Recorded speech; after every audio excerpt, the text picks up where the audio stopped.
Hallelujah. ಸಭಿಕರೆಲ್ಲರೂ ತಮ್ಮ ಸತ್ಯವೇದವನ್ನು ತೆರೆಯಲ್ಪಡಬೇಕು. ರೋಮಪುರದವರಿಗೆ 14ನೇ ಸಂಧಿ 1ನೇ ವಚನ. ರೋಮಪುರ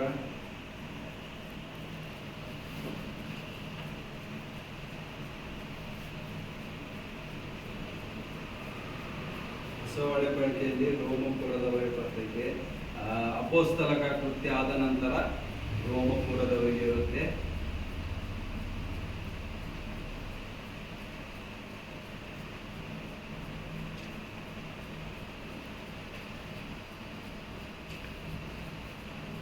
ಹೊಸ ಒಡಂಬಡಿಕೆ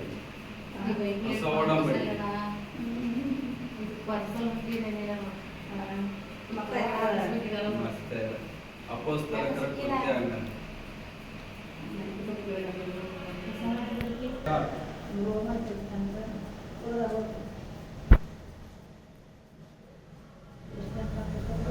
ಸಂಧಿ 1ನೇ ವಚನ.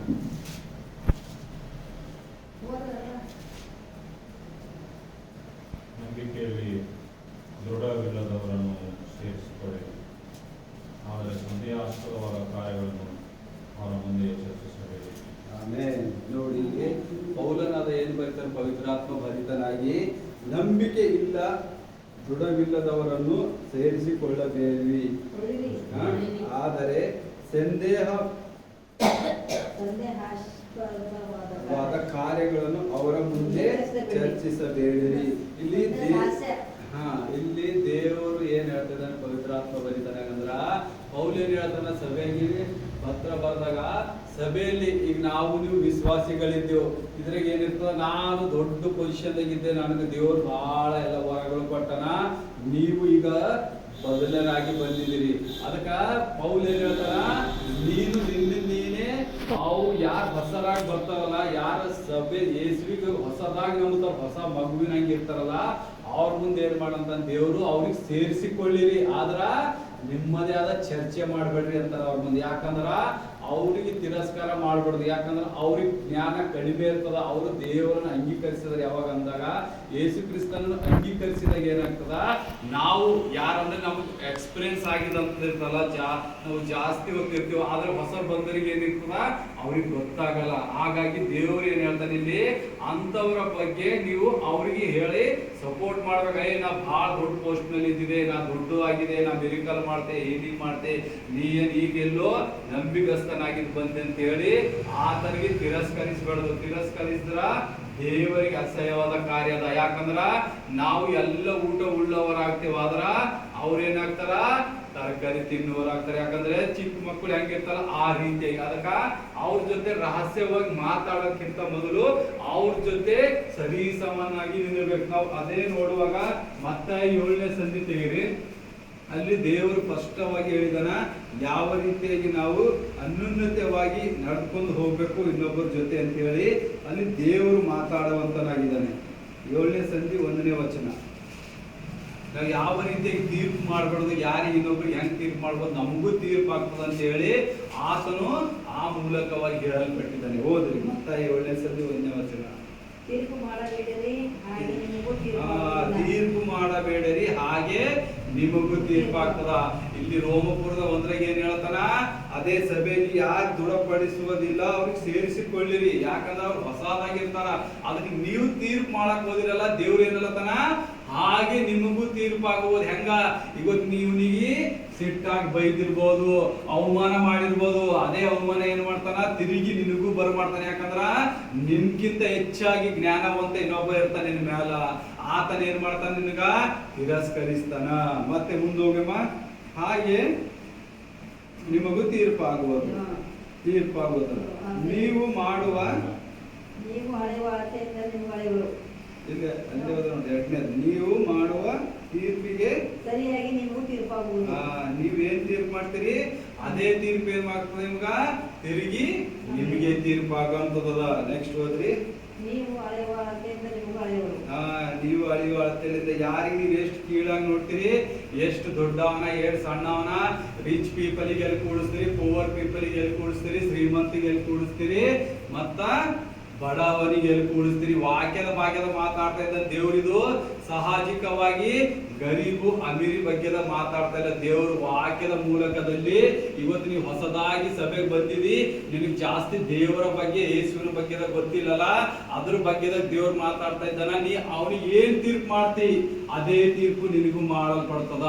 ನೀ ಏನ್ ಆಲೋಚನೆ ಮಾಡ್ತಿ, ಅವನಿಗೆ ಎಷ್ಟು ಕೆಟ್ಟದಾಗಿ ನೀ ಅವನಿಗೆ ಬೋಧನೆ ಮಾಡ್ತಿ, ಎಷ್ಟು ಸುಳ್ಳಾಗಿ ಹೇಳ್ತಿ, ಯಾವುದೋ ಒಂದು ಕಾರ್ಯ ಮುಚ್ಚಿ ವಾಕ್ಯದಲ್ಲಿ ಹೇಳ್ತಲ್ಲ, ಅದು ದೇವರಿಗೆ ಅಸಹ್ಯವಾಗಿದ್ದ ಕಾರ್ಯದ. ಅದಕ್ಕೆ ನೀನು ಏನ್ ತೀರ್ಪು ಮಾಡ್ತಿ ಅದೇ ತೀರ್ಪು ನೀನು ಕೊಡ್ತೀನಿ ಅಂತ ದೇವರು ಸ್ಪಷ್ಟವಾಗಿ ಹೇಳ್ತಾ ಇದ್ದೇನೆ. ಮತ್ತೆ ನೆಕ್ಸ್ಟ್ ಹೋದ್ರಿ, ನೀನು ನಿನ್ನ ಕಣ್ಣಿನಲ್ಲಿರುವ ತೊಲೆಯನ್ನು ಯೋಚಿಸದೆ ನಿನ್ನ ಸೋದರನ ಕಣ್ಣಿನಲ್ಲಿರುವ ರವೆಯನ್ನು ಯೋಚಿಸುವುದೇಕೆ? ದೇವ್ರ ಏನಂತನ, ನಿನ್ ಕಣ್ಣಲ್ಲಿ ಇದ್ದಿದ್ದ ರೆವೆ, ನೀ ಮಾಡುವ ಪಾಪ, ನೀ ನೋಡುವ ದೃಷ್ಟಿ ಹೆಂಗದ, ಮತ್ತೆ ನೀ ಏನ್ ಮಾಡ್ತಿ, ಹೋಗಿ ನಿನ್ ಸಹೋದರಿಗೆ ಅಂದ್ರ ಬಂದಿದ್ದ ಸಭಿಕರಿಗೆಲ್ಲ ಅದೇ ಪಾಠ ಕಲಿಸ್ಲತ್ತಾರ ಅವರು. ನೀ ಮೋಸ ಮಾಡು, ಸುಳ್ಳು ಹೇಳು, ಚಾಡಿ ಹೇಳು, ಇನ್ನೊಬ್ಬರಿಗೆ ದ್ರೌಡೆಕೋರ್ ಮಾಡು, ವಾಕ್ಯ ಸುಳ್ಳಾಗಿ ಹೇಳು, ವಾಕ್ಯ ಬೇರೆ ಯಾರಿದೆಲ್ಲ ಸೈತಾನನ ಕಾರ್ಯದಲ್ಲಿ ನಡೆಯುವಂತ ದೇವರು ಎದುರಿಸ್ತಾ ಇದ್ದಾರೆ. ಅದಕ್ಕ ನೀವೆಲ್ಲ ಏನ್ ಮಾಡ್ಬೇಕು, ನಿನ್ ಕಣ್ಣಿನ ಮೇಲೆ ತೆಕ್ಕೋ, ನೀನಾದ್ರೂ ದೇವರಲ್ಲಿ ಸಮಮುಖವಾಗಿ ಆತನಲ್ಲಿ ಅಂಗೀಕರಿಸಿ ನಡಿ. ನೀ ಪಶ್ಚಾತ್ತಾಪ ಪಡು, ದೇವರೇ ನಿನ್ನ ಜ್ಞಾನ ನಿನ್ನ ವಿವೇಕದಿಂದ ನನ್ನನ್ನು ತುಂಬಿಸಿ ನಡೆಸು, ಆಗ ನಾನು ಇನ್ನೊಬ್ಬರಿಗೆ ಹೇಳುವಂತಾಗ್ತದ. ನಾನೇ ಪಾಪ ಇಟ್ಕೊಂಡು ಇನ್ನೊಬ್ಬ ಹೆಣ್ಮಗಳಿಗೆ ನೋಡ್ತೀನಿ, ಇನ್ನೊಂದು ವಿಚಾರ ಮಾಡ್ತೀನಿ, ಇನ್ನೊಬ್ಬರ ಬಗ್ಗೆ ಕೆಟ್ಟಾಗಿ ಕಾಂಪ್ಲಿಮೆಂಟ್ಸ್ ಗಳು ಕೊಡ್ತಾ ಇರ್ತೇವಲ್ಲ ನೋಡಿ, ಅದು ನೀ ತೆಗಲ್ಕಿಂತ ಮೊದಲು ನೀನೇ ನಿನ್ ಸಹೋದರಿಗೆ ಏನ್ ಹೇಳಕ್ ಹೋಗ್ತಿ ಅಂತ ದೇವರು ಕಟಾಣವಾಗಿ ಹೇಳ್ತಾ ಇದ್ದಾರೆ ಅಲ್ಲಿ. ಮತ್ತೆ ಹೋದ್ರಮ್ಮರೆ, ನೀನು ನಿನ್ನ ಸಹೋದರನಿಗೆ ನಿನ್ನ ಕಣ್ಣಿನೊಳಗಿಂದ ರವೆಯನ್ನು ತೆಗೆಯುವುದೇ ಬಾ ಎಂದು ಹೇಳುವುದು ಹೇಗೆ? ನಿನ್ನ ಕಣ್ಣಿನಲ್ಲಿ ತೊಲೆಯದೆ ಅಲ್ಲ, ಕಪಟಿಯೇ, ಮೊದಲು ನಿನ್ನ ಕಣ್ಣಿನೊಳಗಿನ ತೊಲೆಯನ್ನು ತೆಗೆದು ಹಾಕು, ಆಮೇಲೆ ನಿನ್ನ ಸಹೋದರನ ಕಣ್ಣಿನೊಳಗಿನ ರವೆಯನ್ನು ನಿನ್ನ ಕಣ್ಣಿನ ತೊರೆ ತೆಕ್ಕೋ ಪೈಲೆ ನೀ ಇನ್ನೊಬ್ಬರಿಗೆ ಏನ್ ಹೇಳ್ತಿದಿ, ನೀ ಮಾಡುವ ಕೆಲಸ, ನೀ ಆಡುವ ಮಾತು ಯಾರಿಗಾದ್ರೂ ಇಷ್ಟ ಆಗ್ಲತ್ತದ? ನೀನೇ ಮೊದಲು ಪಾಪಿ ಇದ್ದಿ, ನೀನೇ ಕೆಟ್ಟ ಕೆಲಸ ಮಾಡವಿದ್ದಿ, ನೀನೇ ಸುಳ್ಳು ಹೇಳ್ತಿ, ನೀನೇ ಚಾಡಿ ಹೋರಿದ್ದಿ, ನೀನೇ ಜಗಳ ಬಿತ್ತು ಅಂತ ಇದ್ದಿದಿ, ನೀನೇ ಸಹೋದರಿಗೆ ಒಂದಿಲ್ಲೊಂದು ಕಾರ್ಯ ಹೇಳಿ ಬಾ, ನನ್ನ ಬಳಿ ಜ್ಞಾನ ಅದ, ನನ್ನ ಚರ್ಚಿಗೆ ಬರ್ರಿ, ನಾನ್ ನಿಮಗ್ ಬೋಧಿಸ್ತೆ, ನಾನ್ ನಿಮಗ್ ಉಪದೇಶ ಹೇಳ್ತೆ ಅಂತ ಹೇಳಿದಾಗ ಏನಂತ ದೇವ್ರು, ಮೊದಲು ನಿನ್ನ ಕಣ್ಣಿನಲ್ಲಿದ್ದ ರವೆ ಅದ್ರ ತೆಕ್ಕೋ, ನಿನ್ನ ಪಾಪಗಳು ಅದ್ರ ತೆಕ್ಕೋ, ನೀ ಏನ್ ನಿನ್ ಸಹೋದರಿಗೆ ಹೇಳ್ತಿ. ಅದೇ ರೀತಿಯಾಗಿ ರೋಮಪುರದಲ್ಲಿ ದೇವರು ಜೀಸಸ್ ಏನ್ ಮಾಡಿದ್ರು, ಪವಿತ್ರಾತ್ಮ ಮೂಲಕ ಅದೇ ಮಾತಾಡ್ತಾ ಇದ್ದಾರೆ ಹೊಸ ಸಭೆಗೆ ಬಂದಿದ್ದವರಿಗೆ, ನೀ ಯಾವ ರೀತಿಯಾಗಿ ನಡ್ಕೋತಿ. ಅವರು ಏನಂತಾರ, ತರಕಾರಿ ಅಂತ ತಿನ್ನುವಂತ ವಸ್ತುಗಳಿರ್ತಾರೆ. ಯಾಕಂದ್ರೆ ಎಳೆ ಮಗು ಹೆಂಗ ಹಾಲು ಕುಡಿಯೋ ವ್ಯವಸ್ಥೆಯಲ್ಲಿ ಇರ್ತದಲ್ಲ, ಅದೇ ರೀತಿಯಾಗಿ ಹೊಸ ಸಭಿಕರನ್ನು ನೀವು ತಿರಸ್ಕರಿಸಬೇಡಿರಿ. ಅವರಿಗೆ ಒಳ್ಳೆ ಮಾರ್ಗ ಹೇಳಿರಿ, ಒಳ್ಳೆ ಬೋಧಿಸಿರಿ. ಅವ್ರಿಗೆ ಇಲ್ಲದಂತ ಕಾರ್ಯ ಹೇಳಿದಾಗ ಏನಾಗ್ತದ, ನನಗೆ ಅನ್ಯ ಭಾಷೆ ಬರ್ತಾನ, ಪ್ರೇಯರ್ ಇನ್ ಟಂಗ್ಸ್ ಮಾಡ್ತಿ, ನಾ ಹೋಲಿ ಸ್ಪಿರಿಟ್ ದಾಗ ಭರ್ತಿಯಾಗಿದೆ, ನೀ ಪಾಪಿ ಇದ್ದಿ, ನೀ ಪಾಪಿ ಇದ್ದಿ, ನೀ ಪಾಪಿ ಇದ್ದಿ ಅಂತ ಹೇಳಿದ್ರ ಅವ ಏನ್ ಮಾಡ್ತಾನ, ಅಲ್ಲೇ ಹಿಂದೆ ಕುಂತಿ ಚೇರ್ಲಿಂದ ವಾಪಸ್ ಹೊಡಿ ಹೋಗ್ತಾನೆ. ಯಾಕ?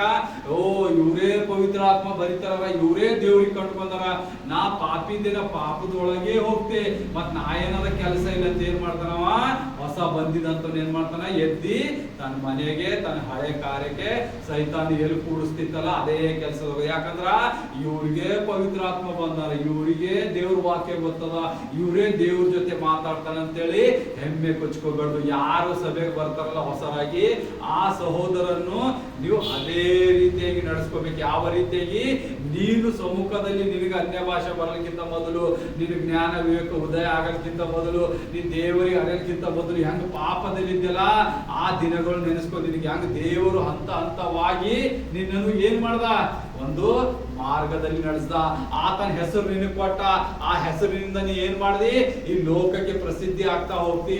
ಆ ಪಾಸ್ಟರ್ ಇದ್ದಾರೆ, ಆ ಎವೆಂಜಲಿಸ್ಟ್ ಇದ್ದಾರೆ, ಆ ಸುವಾರ್ತೆಕಾರ ಅಪೊಸ್ತಲಿಕ್ ಇದ್ದಾರೆ, ಆತನು ಎಷ್ಟು ಅತ್ಯುತ್ತಮವಾಗಿ ನಡೀತಾನೆ. ಆದರೆ ಅದ್ರ ಹಿಂದ್ಗಡೆ ನಿನಗೆ ಪವಿತ್ರ ಆತ್ಮನ ಕಾರ್ಯ ಕಾಣಿಸ್ತಾ ಇಲ್ಲ. ಯಾಕ? ಪವಿತ್ರ ಆತ್ಮ ನಿನಗೆ ಆ ಮಟ್ಟಕ್ಕೆ ಒಯ್ಯುತ್ತಾನೆ. ಆಗ ನೀನು ಹಳೆದನ್ನು ಮರ್ತಿ ಹೊಸವ್ರು ಬಂದಿದ್ದವ್ರಿಗೆ ನೀನು ಹಿಳ್ಳಾಡಿಸ್ಕೊತಾ, ಅವ್ರಿಗೆ ಇಲ್ಲದಂತೆ ಪಾಪಿ ಪಾಪಿ ಪಾಪಿ, ನೀ ಪಾಪಿ ಇದ್ದಿ, ಪಾಪದಾಗ ಇದ್ದಿ, ನೀ ಪಾಪ ಬಿಡು, ಪಾಪ ಬಿಡು, ಪಾಪ ಬಿಡು, ನೀನು ಪಾಪಿ ಇದ್ದಿ, ಮತ್ತೆ ನಿನ್ ಕಣ್ಣಿಗಿಂದ ರವ ನೀ ತೆಗೆದಾಗ ನೀ ಎಲ್ಲರಿಗೂ ಪಾಪಿ ಇದ್ದಿ, ಪಾಪಿ ಇದ್ದಿ ಅಂತ ಹೇಳ್ತಿದ್ದಿ. ದೇವ್ರ ಅಂದನ, ನಾನು ಪಾಪಿಗಳಿಗಾಗೆ ಬಂದಿದ್ದೇನೆ. ಎಲ್ಲಿ? ಪಾಪಿಗಳಿಗಾಗಿ ಆತನ ಅಂಶತೆ ಬಂದ. ಆದ್ರೆ ನಾವೇನ್ ಮಾಡತ್ತಿದೆವು, ನಮ್ಮದೇ ಆದ ಅಧಿಕಾರ ಸಿಕ್ತು, ದೇವರಲ್ಲಿ ಪ್ರಾರ್ಥಿಸಿದೆವು, ಒಂದು ಸಭೆ ಬಂತು, ನಾವು ಪ್ರೇಯರ್ ಮೀಟಿಂಗ್ ಮಾಡಿಸ್ತೇವೆ. ಆದ್ರೆ ನಾವು ಎಲ್ಲೆಲ್ಲಿ ತಪ್ಪು ಮಾಡ್ತಿದ್ದೆವು. ದೇವರು ಯಾವ ರೀತಿಯಾಗಿ ಸೇವೆ ಮಾಡ್ದ, ಓಡಾಡಿ ನಡ್ಕೊಂಡು. ಆತನಲ್ಲಿ ಏನಾದ್ರು ಕಾರ್ ಇತ್ತ, ಜೀಪ್ ಇತ್ತ, ಬಸ್ ಇತ್ತ, ಗಾಡಿ ಇತ್ತ, ಟೂ ವೀಲರು ಏನಿರ್ಲಿಲ್ಲ. ಬರೇ ಗಾಲಿನ ನಡ್ಕೋತ ಹೋಗಿ ಸುವಾರ್ತೆ ಸಾರ್ತಾ ಇದ್ದಿದ್ದ.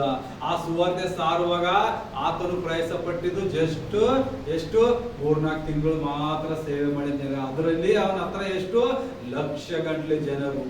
ಆತನ ಹೆಂಗ ಅವ್ರಿಗೆಲ್ಲ ಒಂದೇ ಮಹಿಮೆ ಹೇಳಿರ್ಬೋದು, ಒಂದೇ ಕಾರ್ಯ ಮಾಡಿರ್ಬೇಕು. ಯಾರಿಗಾದ್ರೂ ಸುಳ್ಳು ಹೇಳನ, ನಿನ್ ಸ್ವಸ್ಥತೆ ಆಗ್ಯದ ನೋಡು, ನೀ ಹೋಗು, ಇಲ್ಲೇ ನೀ ಮುಚ್ಕೊಂಡ್ ಕೂಡಂದನ, ಹೋಗಂತಿಲ್ಲ. ದೇವರು ಏನಂದನ, ಓಪನ್ ಆಗಿ ಮಾಡಿದಾರ. ಆತನ ಎಲ್ಲಾದ್ರೂ ಸುಳ್ಳು ಆಡಿದ ಕಾರಣ ನಿಮ್ಗ ಸತ್ಯವೇದದಲ್ಲಿ ಎಲ್ಲೂ ಕಾಣಿಲ್ಲ. ಆತನ ಎಲ್ಲಾದ್ರೂ ಮೋಸ ಮಾಡಿದ ಕಾರಣ ಸತ್ಯವೇದದಲ್ಲಿ ಇಲ್ಲ.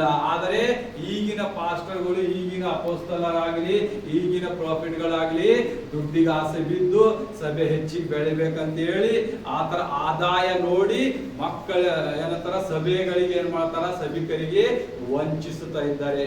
ನಿಜವಾಗಿ ಕಣ್ಣಲ್ಲಿದ್ದ ರೆವೆ ಯಾರು ತೆಗಿತಾ ಇಲ್ಲ. ಕೈ ಕಾಲುಗಳಿಗೆ ಬಲ ಅದ, ಬಾಯಿಗೆ ಬಲ ಸಿಕ್ಕಿದೆ, ವಾಕ್ಯ ಕೇಳಿದೆವು, ನಮ್ ಬುದ್ಧಿಯಿಂದ ಎಷ್ಟು ಬೇಕು ಅಷ್ಟೆಲ್ಲ ವಾಕ್ಯ ಹೇಳ್ತೇವೆ ಅಂತ ಹೇಳಿ ಬುದ್ಧಿಲಿಂದ ಶಕ್ತಿಲಿಂದ ಹೇಳತ್ತಾರ. ಆದ್ರ ಆತ್ಮಿಕವಾಗಿ ಪವಿತ್ರಾತ್ಮ ಭರಿತರಾಗಿ ಪವಿತ್ರಾತ್ಮನಿಂದ ಬಿಡುಗಡೆ, ಪವಿತ್ರಾತ್ಮನಿಂದ ಕಾರ್ಯ ಮಾಡುವಂತ ಜನರು ಸ್ವಲ್ಪ ಮಟ್ಟಿಗೆ ಇದ್ದಾರೆ. ಆ 12 ಮಂದಿ ಅಪೊಸ್ತಲರು ಹೇಗಿದ್ರು, ದೇವರ ಸ್ವರೂಪನಾಗಿದ್ದರು. ಆ 12 ಮಂದಿಯಲ್ಲಿ ಒಬ್ಬನು ಕೆಟ್ಟು ಹೋಗ್ತಾನೆ. ಏನು, ಆ ಇಸ್ಕರಿಯೋತನು. ಯಾಕ, ಅವನು ಹಣದ ಆಸೆಯಿಂದ. ಯಾವಾಗ ಹಣದ ಆಸೆ ನಿಮ್ಮಲ್ಲಿ ಬರ್ತದಲ್ಲ, ದೇವರಿಂದ ಸನಿಂದ ನೀವು ದೂರ ಹೋಗಲ್ಪಡ್ತೀರಿ. ಅದೇ ರೀತಿಗೆ ಸಿಲ್ಬೆಕ್ ಹಾಕಿದ ಇಬ್ಬ ಕಳ್ಳರ ನೋಡ್ಬೇಕ, ಯೇಸು ಕುಂತಾಗ ಒಬ್ಬ ಕಳ್ಳ ಅಂತಾನ, ನೀನು ದೇವಕುಮಾರನಾದ್ರೂ ನಿನ್ನ ನೀ ಬಿ ರಕ್ಷಿಸ್ಕೊ, ನನಗ್ ಬಿ ರಕ್ಷಿಸ್ಕೊ ಅಂತಾನ. ಆದ್ರ ಇನ್ನೊಬ್ಬ ಕಳ್ಳ ಏನು ಅಂತಾನ, ಸುಮನ್ ಕೂಡ ಪಾಪಿ, ನಾನು ನೀನು ಹುಟ್ಟಿ ಹಿಡಿದು ಕಳ್ಳ ಮಾಡ್ದೇವು, ದೌರೆ ಕೋಡ್ ಮಾಡ್ದೇವು, ಸಿಕ್ಕಿನವ್ರಿಗೆ ಹೊಡೆದೆವು, ಪಾಪದಲ್ಲಿ ಬೆಂದೆವು. ಈತ ಸರ್ವಶಕ್ತನಾದ ದೇವರು, ಈತನ ಬಾಯಿಲಿಂದ ಒಂದು ಸುಳ್ಳು ಬಂದಿಲ್ಲ. ಈತಗೆ ಇಲ್ಲಿ ತಂದಿ ಸಿಲ್ಬೆಕ್ ಹಾಕ್ಯಾರ. ಸಿಲ್ಬೆಕ್ ಹಾಕಲ್ದೆ ಏನ್ ಮಾಡ್ಯಾರ, ನಮ್ಗೆ ಏನ್ ಮಾಡಿದ್ರು, ಕೈಕಲ್ ಕಟ್ಟಿ ಹೊಡೆದು ಕೊಲೆ ಹಾಕ್ತಾರ. ಆದ್ರ ಆತನಗ ಬಂದಿಂದ 2 ದಿವಸದಿಂದ ಚಿತ್ರ ಹಿಂಸೆ ಮಾಡ್ತಾ ಇದ್ದ. ರಾತ್ರಿ ಎಲ್ಲ ಮುಳ್ಳಿನ ಕಿರೀಟ ಹಾಕಿದ್ರು, ಆತಗ ಮಳಿ ಹೊಡೆದ್ರು ಕೈ ಕಾಲಾಗ, ಮತ್ತ ಕೊಕ್ಕೆ ತುರುಗಿದ್ರು ಇಟ್ಟಿ. ಅಷ್ಟೆಲ್ಲ ಸಾಕಾಗದ ಅಂದಂಗ ಆತನ ಹುಡುಕ್ ತಕೊಂಡ್ ಆತಗ ಹಂಗಿಸ್ಲತ್ತರು, ಯಹೂದ್ಯ ರಾಜನೇ ಅಂತ ಮುಖದ ಮೇಲೆ ಉಗುಳತ್ತರು ತೂತು. ಪಾಪಿ, ನೀ ಏನ್ ಹೇಳ್ತೀವಿ ಅಂತ ದೇವರ ಸಮ್ಮುಖದಲ್ಲಿ ನಿಂತಿವಿ. ದೇವ್ರೇ, ನಾನ್ ನಿನಗೆ ಗೊತ್ತೇ ಅಂಗೀಕರಿಸ್ತೆ ಅಂತಾನ. ಆಗ ದೇವ್ರ ಆ ಸಿಲ್ವೆ ಮೇಲೆ ಸಾಯ ಗತಿಯಲ್ಲಿ ಆ ನವ್ವಿನಾಗ ಏನಂತಾನ, ಈ ಹೊತ್ತೆ ನನ್ನ ಜೊತೆ ಪರದೇಶದಲ್ಲಿ ಇರ್ತಿ, ಅದರ ಅರ್ಥ ಪರಲೋಕದಲ್ಲಿ ಇರ್ತಿ. ಆ ಇನ್ನೊಬ್ಬ ಏನದ, ನರಕಕ್ಕೆ ಹೋದ. ಯಾವ ರೀತಿ, ಭಿಕ್ಷಕಲ ರಾಜ್ಯ ಲಾಜರು. ಮತ್ತ ಇನ್ನೊಬ್ಬ ಯಾರಿರ್ತಾರ, ಐಶ್ವರ್ಯವಂತನು. ಐಶ್ವರ್ಯವಂತನ ಎಲ್ಲಿ ಹೋಗ್ತಾನ, ನರಕದ ಬಾಧ್ಯದಾಗ ಬೀಳ್ತಾನ. ಆ ಇನ್ನೊಬ್ಬ ಕಳ್ಳ ಏನ್ ಮಾಡ್ದ, ಅವನ ತಲೆ ಓಡಿಸಿ ಅವನ ಬುದ್ಧಿ ಓಡಿಸ. ಅವ ಜ್ಞಾನವಂತನಾಗಿದ್ರ ಈ 2ನೇ ಕಳ್ಳಿನಂಗ ದೇವರ ಸಮ್ಮುಖದಲ್ಲಿ ಈತನೇ ಬಂದಿದ್ದ ಕ್ರಿಸ್ತನು, ಈತನೇ ಮಸಿಯನ್ ಅಂತೇಳಿ ಅಂಗೀಕರಿಸ್ದ. ಅವನಿಗೆ ಏನಾಯ್ತು, ಅವ ನಂಬಿದ ತಕ್ಷಣ ಅವನಿಗೆ ಏನಾಯ್ತು, ರಕ್ಷಣೆ ಸಿಕ್ತು. ಯಾವ ರಕ್ಷಣೆ, ಪರಲೋಕದ ಭಾಗ್ಯದಲ್ಲಿ ಕೂಡುವ ರಕ್ಷಣೆ ಸಿಕ್ತು. ಆ ಭಿಕ್ಷಕ ಲಾಜರ್ ಹೆಂಗ್ ಹೋಗಿ ಬ್ರಾಹ್ಮಣ ಹೊರೆಯಾಗಿ ಆತನ ಬಲ್ ಕೂಡ್ತಾನ, ಬ್ರಾಹ್ಮಣ ಕುರ್ಚಿ ಮೇಲೆ ಹಾಕೊಂಡ್ ಕೂಡ್ತಾನ. ಆ ಐಶ್ವರ್ಯವಂತ ಬೆಂಕಿಯಲ್ಲಿ ಉರಿಯುತ್ತಿದ್ದಾಗ ನೀಡಿಕೆ ಆದ ನನಗೊಂದು ಬಳ್ಳಿಲಿ ನೀರಾದ್ರೆ ಹಾಕೊಂಡ್ ಹನಿ ದೇವ್ರೇ ಅಂತ ಕೇಳ್ತಾನ. ಆಗ ದೇವರಂತ, ನಿನ್ನ ಪಾಪವೇ ನಿನಗೆ ಗತಿ ತಂದಿದೆ. ಆಗ ಭಿಕ್ಷಕ ಲಾಜರ್ ಏನಂಬಲ್ಲ, ಆತನ ಮಾಡಿದ ಒಳ್ಳೆ ಕಾರ್ಯಕ್ಕಾಗಿ ಅದ. ಅದೇ ಆ ಸಿಲುಬೆದಲ್ಲಿದ್ದ ಕಳ್ಳ ಯಾವ ರೀತಿಯಾಗಿ ಅವೇನು ಪಶ್ಚಾತ್ತಾಪ ಪಟ್ಟ, ಅವೇನು ದೀಕ್ಷೆ ಸ್ನಾನ ಮಾಡಿಸ್ಕೊಂಡ, ಅವೇನು ಸುವಾರ್ತೆ ಸಾರಿದ, ಏನ್ ಮಾಡಿಲ್ಲ, ಬೈಲಿಯು ಅವಾಗಿಂದ ಅವಾಗೆ ಪಶ್ಚಾತ್ತಾಪ ಪಟ್ಟ. ದೇವ್ರೇ, ನೀನೇ ರಕ್ಷಕ, ನೀನೇ ನಮಗ. ಅವನಿಗೇನಾಯ್ತು, ಅವ್ ಬಂದ, ಯಾರ ಪಾದ್ರಿ ಅವನಿಗೆ ಯಾರ ಹೇಳ್ಯಾರ, ಸುವಾರ್ತೆ ತಾರ ಅವನಿಗೆ ದೇವ್ರ ಬಗ್ಗೆ ಹೇಳ್ಯಾರ, ಯಾರು ಹೇಳಿಲ್ಲ. ಆದ್ರ ಆತನ ಆತ್ಮ ಅವನಲ್ಲಿ ಚಲಿಸ್ತಾ ಇತ್ತು, ದೇವರ ಪವಿತ್ರ ಆತ್ಮ ಅವನ ಮೇಲೆ ಬೀಳ್ತಾ ಇತ್ತಿತ್ತು. ಅದಕ್ಕ ಆ ದುರಾತ್ಮ ಕಾರ್ಯ ಅವನಲ್ಲಿ ನಡೀಲಿಲ್ಲ. ಅವ ಏನ್ ಮಾಡ್ದ, ಅರಿಕೆ ಮಾಡ್ದ, ನೀನು ಬರುವಾಗ ನನ್ನನ್ನು ಸೇರಿಸ್ಕೋ, ಒಂದೇ ಮಾತಾಡ್ತ ನನಗೆ ಸೇರಿಸ್ಕೋ, ನನಗೆ ನೆನೆಸ್ಕೋ, ನಾನು ನಿನ್ ಸರಿ ಇರ್ತೇನೆ. ನಂಗೆ ದೇವ್ರು ಎಂತ ದೊಡ್ಡ ಅದ್ಭುತ ಕೊಟ್ಟವನಿಗೆ, ನೀನು ಇವತ್ತೇ ನನ್ನ ಜೊತೆ ಪರದೇಶದಲ್ಲಿರ್ತಿ, ಎಲ್ಲಿ ಪರಲೋಕದಾಗಿರ್ತಿ. ಲೆಕ್ಕ ಹಾಕಿ ಇನ್ನೇನು ಬೇಕಾತನಗ ಅಂತ ದೊಡ್ಡ ಶಕ್ತಿ, ಅಂತ ದೊಡ್ಡದು ಎಂತ ವರ ಸಿಕ್ಕಿದ್ ಯಾರ ಮೇಲೆ ನಾವು ಮುಂದಾಯ್ತು. ಅವ್ ಗೆದ್ದ ಅವನ ಜೀವನದ ಎಷ್ಟೋ ಪಾಪ ಮಾಡಿರ್ಬೇಕು, ಎಷ್ಟೋ ಮೋಸ ಮಾಡಿರ್ಬೇಕು, ಎಷ್ಟು ಮಂದಿ ಕೊಲೆಕಿರ್ಬೇಕು, ಅವ ಎಷ್ಟು ಮಂದಿ ಬಂದಿದ ಆಸ್ತಿ ಅಂತ ಸಲ ತೆಗೆದಿರ್ಬೇಕು. ಆದ್ರ ಅವನಿಗೆ ರಕ್ಷಣೆ ಯಾಕೆ ಸಿಕ್ತು? ನಂಬಿಕೆ. ಯಾಕೆ ನಂಬಿನವ? ಪಶ್ಚಾತ್ತಾಪ ಪಟ್ಟ. ಯೇಸುವೆ ನೀನೇ ಏನಂತಾನ, ಆತನು ಯಾನ್ ಮಾಡಿಲ್ಲ, ಆತ ದೇವರನ. ಅವ ಏನು ನಾವು ಪಾಪಿ ಇದ್ದಿದ್ದೇವು, ಅವ ಏನ್ ಬಿ ತಪ್ಪೆ ಮಾಡಿಲ್ಲ, ಅವನಿಗೆ ಸಿಲಿಬೇಕು ಹಾಕಿರಲ್ಲ. ಅದೇ ಪಶ್ಚಾತ್ತಾಪ. ಈ ಕಾಲದಲ್ಲಿ ನಾವು ಕಣ್ಣಿಲಿ ನೋಡ್ವಿ ಇಲ್ಲೇನಾದ್ರೂ ತಪ್ಪಾದ್ರ ನೀ ಹೋಗಿ ಜಗಳ ಆಗಕ್ಕಾಗಲ್ಲ, ತಂದೆ ಮೊರೆ ಇಡು. ಅವ್ ಹೆಂಗ್ ಮೊರೆ ಇಟ್ಟ? ಸುಮ್ಮನೆ ಕೊಡು, ಈತೇನ ಸರ್ವಶಕ್ತನಾದ ದೇವರಂತಾಗ ಅವನಿಗೆ ಏನಾಯ್ತು? ರಕ್ಷಣೆ ಸಿಕ್ತು. ರಕ್ಷಣೆ ಅಂದ್ರ ಬಾಯಿ ಮಾತಿನಿಂದ ರಕ್ಷಣೆ ಬರೆಯೋದಲ್ಲ, ಆತ್ಮಿಕವಾಗಿ ರಕ್ಷಣೆ. ಮರಣ ಹೊಂದಿರು ಜೀವಿತ ಇರುವಂತ ಪರಲೋಕದ ಭಾಗ್ಯದಲ್ಲಿ ಕೂಡುವಂತ ರಕ್ಷಣೆ ಸಿಕ್ತು ನಿಮಗ. ಅದಕ್ಕಾಗಿ ನಾವು ಯಾವುದೇ ರೀತಿ ಕಾರ್ಯ ಮಾಡಲಿ, ಎಲ್ಲೇ ಕಾರ್ಯ ಮಾಡಲಿ, ಪಶ್ಚಾತ್ತಾಪ ಪಡಬೇಕು. ಪಶ್ಚಾತ್ತಾಪ. ನೀ ಎಷ್ಟೇ ಪಾಪದಲ್ಲಿ ಇದ್ದಿರ್ಬೋದು, ನಂಗೆ ಎಷ್ಟೋ ಸುಳ್ಳಾಡಿರ್ಬೇಕು, ಎಷ್ಟೋ ರೋಗದಾಗ ಬಿದ್ದಿರ್ಬೋದು, ಸುಳ್ಳಾಡಿ ಆಡಿ. ಯಾಕಂದ್ರೆ ದುರಾತ್ಮನ ಕಾರ್ಯ ಏನದ? ನಿಮ್ಮ ರೋಗದಲ್ಲಿ ಹಾಕುವಂತದ ಕಾರ್ಯ ದುಷ್ಟಾತ್ಮನ ಕಾರ್ಯ ಇರ್ತದೆ. ಆದ್ರೆ ಬಿಡಿಸುವಾಗ ಯಾರವ ನಿಮ್ಗ? ಯೇಸು ಕ್ರಿಸ್ತನ. ಆ ಕ್ರಿಸ್ತನ ಹೆಸರು ನೀವು ಹೇಳಿದಾಗ ನಿಮ್ಮ ಬದಲಿನದಾಗ ಏನಾಗ್ತದ? ರೋಗ ಬಿಡುಗಡೆ ಆಯ್ತದ. ನಿಮ್ಮ ರೋಗ ಬಿಡುಗಡೆ, ಸಾಲ, ಈ ಎಲ್ಲ ಏನ್ ಬಿ ತೊಂದರೆಗಳು ನಿಮ್ಗೆ ಬೆಂದ್ ಆಗ್ತಾವಲ್ಲ, ಅದು ದೇವರ ಕಡೆಯಿಂದ ಬಂದಿದಿರಲ್ಲ. ದೇವರ ಕಡೆಯಿಂದ ಎಂದಿಗೂ ಯಾರಿಗೂ ಕಷ್ಟ ಬರಲ್ಲ. ಕಷ್ಟ ಬಂದ್ರು ನಿಮಗ್ ಸಾಯುವಂತ ಪರಿಸ್ಥಿತಿ ಒಯ್ಯಲ್ಲ. ಆತನ ಏನಂತ ವಾಗ್ದಾನ ಮಾಡ್ತಾನ, ನಿನಗ ಕಷ್ಟ ರೋಗ ಬರೋದಕ್ಕಿಂತ ಮುಂಚೆಕ ನಿನಗ್ ಸಹಿಸುವಂತಷ್ಟು ತಾಕತ್ ಕೊಡ್ತೀಯ. ಸಹಿಸುವ ಅಂತಂದ್ರ ಆತನೇ ಬಂದ್ ನಿನ್ ಮುಂದುಗಡೆ ನಿಂತು ಯುದ್ಧ ಮಾಡ್ತಾನ. ಅದಕ್ಕೆ ನಾವೇನ್ ಮಾಡ್ಬೇಕು? ಆತನಲ್ಲಿ ಮೊರೆ ಹೊಕ್ಕಿ, ಆತನೇ ನಿಜವಾದ ಕ್ರಿಸ್ತನು, ಆತನೇ ಬರ್ಬೇಕಾದ ಯೇಸು, ಆತನೇ ಕಲ್ವರಿ ಕ್ರೂಜ ಮೇಲೆ ತನ್ನ ಪ್ರಾಣ ಕೊಟ್ಟಿ ಮತ್ತೆ 3ನೇ ದಿವಸದಲ್ಲಿ ಎದ್ದಿ ಬಂದಿದಂತ ದೇವರಂತ ನೀವು ಹೃದಯಪೂರ್ವಕವಾಗಿ ಅರಿಕೆ ಮಾಡಿ, ಹೌದು ನಮಗೋಸ್ಕರ ಮುಳ್ಳಿನ ಕಿರೀಟಕ್ಕೆ ಧರಿಸ್ಕೊಂಡ, ನಮ್ ಕಡೆ ಚಾಟಿ ಉಗುಳಿಸ್ಕೊಂಡ, ಮಗುದ ಮೇಲೆ ಉಗುಳಿಸ್ಕೊಂಡ, ಮತ್ತ ಅದಲ್ಲೇ ಬೆತ್ತ ತಕೊಂಡ್ ಹೊಡೆದ್ರು ದೇವರಿಗೆ ತಲೆ ಮೇಲೆ ರಾಪ್ ರಾಪ್ ಹೊಡಿತಾರ. ಯಹೂದ್ಯನ ರಾಜ್ಯ ಇದ್ದೆ ನೀನು ಅಂತ ಹೇಳಿ ಆ ಶಿಷ್ಯರು ಏನ್ ಮಾಡ್ತಾರ? ಆ ಪೆಟ್ಟಿ ಕೋಲ್ ತಕೊಂಡ್ ಆತನ ತಲೆ ಮೇಲೆ ಹೊಡಿತಾರ. ಇವೆಲ್ಲ ಒಂದಾಗ್ತದ. ಆ ಬೆತ್ತ ಹೊಡೆದಾಗ ದೇವರು ಒಂದು ಮಾತಾಡ್ತಾನೆ. ಎಲ್ಲಿದ್ರು ಸೀನೆ ಇದು ಕೆಂಪು ಸಮುದ್ರ ಎಡ್ ಮಾರುವಾಗ ಮೋಶೆ ಎಲ್ಲ ಆ ನೀರಿಂದಾಗ ಇಸ್ರಾಯೇಲರಿಗೆ ದೇವ್ರು ಹೇಳ್ತಾನ, ನೀನು ಬಂಡೆ ಮೇಲೆ ಇಟ್ಟು ಪ್ರಾರ್ಥನೆ ಮಾಡೋದ. ಚೀಡಿ ಬಂದ್ ಏನ್ ಮಾಡ್ತಾನ? ಬಂಡೆ ಮೇಲೆ ಕೋಲ್ ತಗೊಂಡ್ 2 ಪೈಕಿ ವಾರ್ ಮಾಡ್ತಾನ. ಅದೇ ಪ್ರೊಫೆಸಿ ಮತ್ತೆ ದೇವರಿಗೆ ಏನ್ ಮಾಡ್ತಾರ? ಸೈನಿಕರು, ರೋಮ್ ಸೈನಿಕರು ಯೇಸುವಿನ ತಲೆ ಮೇಲೆ ಬೆತ್ತ ತಗೊಂಡ್ ಹೊಡಿತಾರ ರಪ್ಪ ರಪ್ಪ ಅಂತ ಹೇಳಿ. ಅಷ್ಟೆಲ್ಲ ಮಾಡೋದಲ್ಲದೆ ಆತನ ದಾಡಿ ಸುಲಕ ಕೆತ್ತುವಂತರಾಗಿದ್ದಾರೆ. ಅಷ್ಟು ವಿಚಿತ್ರ ಹಿಂಸೆ. ಎಲ್ಲ ಕಳ್ಳರಿಗೆ ಏನಿರ್ತದ? ನಾರ್ಮಲ್ ಆಗಿ ಅವ್ರಿಗೆ ಕೊಲ್ಲುವಂತದ್ದು ಇರ್ತದ. ಆದ್ರೆ ಈತನಿಗ ಚಿತ್ರ ಹಿಂಸೆ ಮಾಡ್ತಾರ. ಆ ಸಿಪಾಯಿಗಳು ಏನ್ ಲೆಕ್ಕ ಮಾಡ್ತಾರಂದ್ರ, ಈತನು ಇಬ್ಬರ ಕಳ್ಳಕ್ಕಿಂತ ದೊಡ್ಡ ಕಳ್ಳ ಅಂತ ಅವ್ರ ಯೋಚನೆ ಇರ್ತದ. ಸಿಪಾಯಿಗಳು ಇವ ಏನನ, ಇವ ದೇವ್ರಿಲ್ಲ ಏನಿಲ್ಲ, ಈ ಯೇಸು ಕ್ರಿಸ್ತಲ್ಲಿ ಇವ ಇದಕ್ಕಿಂತ ದೊಡ್ಡ ಕಳ್ಳನ, ಇವ 7 ಪಾಪಿ ಅನ ಅಂತ ಹೇಳಿ ಆತಗ ಚಿತ್ರ ಹಿಂಸೆ ಮಾಡಿದ್ರು ಅಂತ ಅಷ್ಟು ಜನ. ಹಾಗಾಗಿ ನಾವು ದೇವರು ನಮಗಾಗಿ ಎಷ್ಟೆಲ್ಲ ಪಾಪ ಅನುಭವಿಸಿ, ಎಷ್ಟೆಲ್ಲ ಕಷ್ಟ ಅನುಭವಿಸಿ ಇವತ್ತು ನಾವು ಏನ್ ಕಾರ್ಯ ಮಾಡುತ್ತಿದ್ದೆವು, ಆತ ಏನ್ ನಾವು ಕೊಡ್ತಾ ಇದ್ದೆವು, ಆತ ಏನ್ ನಿಮಗಾಗಿ ಇಷ್ಟೆಲ್ಲ ಕಾರ್ಯ ಮಾಡ ಹೊಡಿಸ್ಕೊಂಡ ಉಗುಳಿಸ್ಕೊಂಡ. ಪಾಪ ಸ್ವರೂಪಿ ಅದ. ಪಾಪ ಸ್ವರೂಪಿ ಅಂದ್ರೆ ತನ್ನ ಎಲ್ಲ ಲೋಕದ ಪಾಪ ಏನ್ ಮಾಡೋದು ತನ್ನ ಮೇಲೆ ಹೊತ್ಕೊಂಡ್ ಆತನ ಮರಣ ಹೊಂದದ. 3ನೇ ದಿವಸದಲ್ಲಿ ಮತ್ತೆ ಎದ್ದಿ ಬಂದ. ಆದರೆ ಈ ಮಧ್ಯದಲ್ಲಿ ನಾವು ಈ ಮಾನವ ರೂಪ ತಾಳಿ ನಾವು ಯಾರಿಗೆ ಏನ್ ಸಮರ್ಪಿಸಿಲ್ಲ. ಯಾಕಂದ್ರೆ ದಿನನಿತ್ಯ ಮಾಡುವ ಕೆಲಸದಲ್ಲಿ ಹೋಗ್ತೇವೆ. ದೇವ್ರೇ ನಾನು ನಿನ್ ಸಮ್ಮುಖದ ಬಂದೆ, ನೀ ಏನ್ ಬರ್ದಿದಿ ವಾಕ್ಯದಲ್ಲಿ, ವಾಕ್ಯದಲ್ಲಿ ನಡೀತೆ. ನಿನ್ನ ಸಹೋದರ ನಿನ್ನಂತೆ ಪ್ರೀತಿಸ್ತೆ, ನನ್ನ ನೆರೆಯವರು ನಿನ್ನಂತೆ ಪ್ರೀತಿಸ್ತೆ. ಒಂದ್ ಅಂಗಿ ಇದ್ರೆ ಇನ್ನೊಬ್ಬನಿಗೆ ಕೊಡ್ರಿ, ಒಬ್ಬ ಗಲ್ಲದ ಮೇಲೆ ಹೊಡೆದ್ರೆ ಇನ್ನೊಬ್ಬನ ಗಲ್ಲ ಕೊಡ್ರಿ, ಅದ್ರ ಬೈಬೇಡ್ರಿ, ಏನ್ ಬೇಡ ನನ್ನ ದೇವ್ರು. ಈಗ ಏನ್ ಮಾಡ್ತಾರೆ? ಯಾರಾದ್ರೂ ಒಂದಂದ್ರ 10 ಬೈದು ಬರ್ತಾರ. ಹಿಂದಿನ ಮಾತಾಡ್ಬೇಡ್ರಿ, ದುರಾತ್ಮ ಕಾರ್ಯ ನಿಮ್ಗೆ ಮಾಡ್ತಂದ್ರ ಎಲ್ಲ ಮನೆಗಳು ಏನ್ ಮಾಡ್ತಾರ? ಒಬ್ಬರೊಬ್ಬರು ಚಾಡಿ ಹೇಳ್ಕೋತ ಕೂಡ್ತಾರ. ಇವ್ರ ಬಗ್ಗೆದಾಗ ಇವ್ರು, ತಾಯಿ ಮಗಳ ಬಗ್ಗೆದ ಮಗಳು, ತಾಯಿ ಬಗ್ಗೆದಾಗ ಮಗ, ತಾಯಿ ಬಗ್ಗೆದಾಗ ಇದೇ ಚಾಡಿ. ಆ ಮನುಷ್ಯರ ಬಗ್ಗೆ ಇವ್ರ ಹಂಗನೆ ಹಿಂಗ. ಆದ್ರ ದೇವರು ನಮ್ಗೆ ಏನ್ ಕಲಿಸ್ತಾ ಇದ್ದಾನೆ ಯಾರು ನೋಡುವುದಿಲ್ಲ, ಯಾರು ವಾಕ್ಯ ಕೇಳುವುದಿಲ್ಲ. ಎಲ್ಲರಿಗೆ 2 ತಾಸು ಕುಂತೊಡಿ ಹೋಗದೆ ಇಷ್ಟ ಅದ. ಆದ್ರ ಸತ್ಯವೇದ ತೆಗೆದು ಆತನಿಗೆ ಯಾಕೆ ಪ್ರಯಾಸ ಪಟ್ಟ, ಆತನ ಸೃಷ್ಟಿ ಯಾಕೆ ಮಾಡ್ದ, ಮತ್ತ ಮಗನಿಗೆ ಯಾಕೆ ನಮಗಾಗಿ ಬಲೆ ಮಾಡ್ದ ಯಾರು ನೋಡೋದಿಲ್ಲ. ನಿಮ್ಮಲ್ಲಿ ಪಶ್ಚಾತ್ತಾಪ ಹೃದಯನೇ ಇಲ್ಲ, ನಿಮ್ಮಲ್ಲಿ ನಮ್ರತನೇ ಇಲ್ಲ. ಯಾಕೆ ನಮ್ರತನೇ ಇಲ್ಲ ಅಂದ್ರೆ ನೀವು ಎಲ್ಲಿ ಮಾನವರಾಯ್ತೀರಿ? ಪಶುಗಳಂತಿದ್ದೀರಿ ಎಲ್ಲರೂ. ಆ ಪಶುಗಳಂತ ಬರ್ಬೇಕಾದ್ರ ಯೇಸುವಿನ ಬೆಳಕು ನಿಮ್ಮಲ್ಲಿ ಉಳ್ಬೇಕು. ಹೆಂಗ?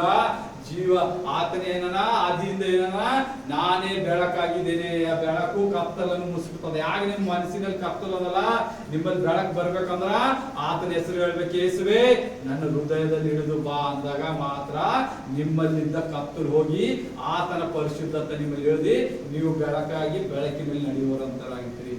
ಹಾಗಾಗಿ ದೇವರಿಗೆ ಸ್ತೋತ್ರ ಹೇಳಿ ಈ ವಾಕ್ಯ ಇಲ್ಲಿಗೆ ಮುಗಿಸಿ ಎಲ್ಲರಿಗೆ ಜೈ ಕ್ರಿಸ್ತ. ಆಮೇಲೆ ಕಾಣಿಕೆ ಪ್ರಾರಂಭ.